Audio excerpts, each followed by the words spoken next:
আগে ছিল আওয়ামী লীগ, এখন তারা বিএনপি সাজা শুরু করেছে।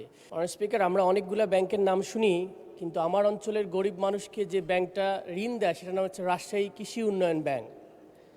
খুবই দুর্ভাগ্যজনক হলো সত্য, এই ব্যাংকটা একটা সিন্ডিকেটের আন্ডারে পড়েছে।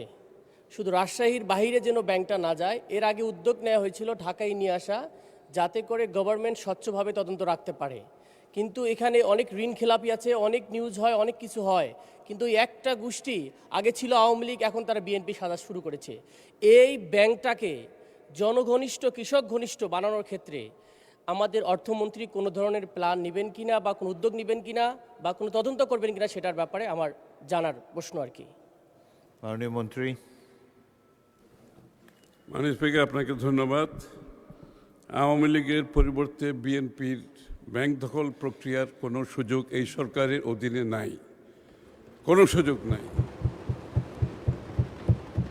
এবং আমরা কোনো ব্যাংকে রাজনৈতিকভাবে কোনো নিয়োগও দিচ্ছি না।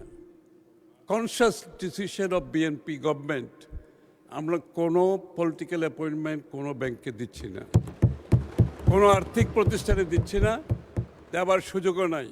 এবং বিশেষ করে যে ব্যাংকটির কথা বলেছেন সেই ব্যাংক না, অনেকগুলো ব্যাংকের সমস্যা আছে। সুতরাং এগুলো পরিচালনা পরিষদ, এগুলোর যারা ম্যানেজমেন্টে আছে, এগুলোর সব কিছুর একটা অ্যানালিসিস চলছে এবং সেটা শেষ হলে পরিবর্তনগুলো আপনারা দেখতে পারবেন।